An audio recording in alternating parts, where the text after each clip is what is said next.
Tama na naman. Sa aming pagpapalik, kilalanin ang misteryosong babae na tumuwa sa pobreng banyana.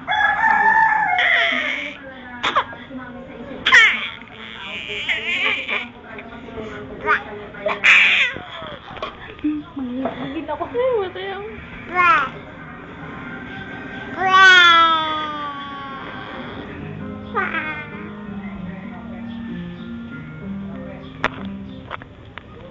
Ilang insidente po ng pandurukot at pagsuway ng mga establishmento sa Lord kaya nasasabi ng Boracay ngayong Biyernes natin. Ato din ang balitang yan, nag-flash report si Nelson Gandas. Nelson? Steve, nakiisang mga turista rito sa isla ng Boracay sa Thailand.